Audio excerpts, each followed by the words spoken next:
I'm Marcia Saneholtz, and I was Senior Associate Athletic Director at Washington State University. I grew up in the 50s, graduated from college in 1964, so we had no interscholastic sports for girls, at least in my part of the country.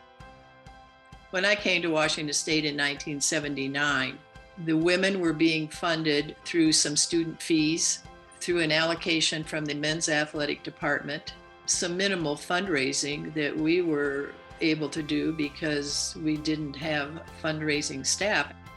Title IX was passed in '72 and the operating rules were published in '75, and OCR wasn't following through with any investigations. And so that's when a group of student athletes and coaches filed a lawsuit.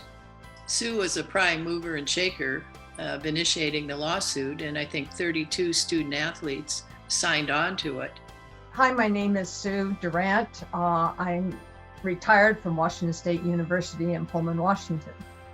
Back when I came to WSU, you would find very few women in a lot of different fields. In fact, they were discouraged from going into a number of fields.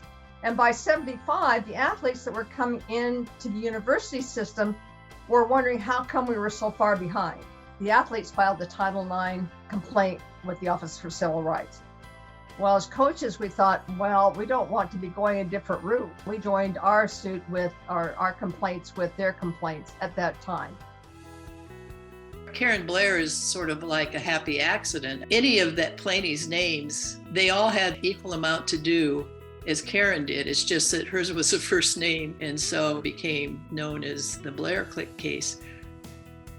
After the Blair decision came down, the state, I think they gave each of the state universities $150,000 for 2 years.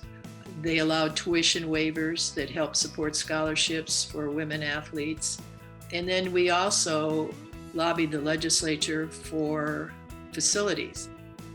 I am blown away by the people that still are so committed to women's athletics and celebrating that. I am so happy that Title IX, we had a Title IX game. We had people come back from Washington State that literally sued the university, and we were celebrating them for their sacrifice and their commitment to pave a better way for people that came after them.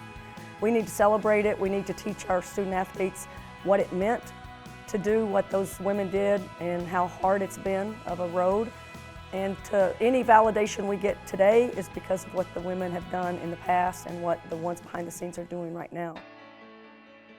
I think that this celebration of Title IX has been probably more impactful because I know here at WSU and in talking to people, I think in other campuses, our women have become much more educated and more aware of Title IX and what it meant. You know, a lot of things have changed in a lot of ways, and I just have to kind of smile. I think, keep going for it. There's just still a lot that needs to be done.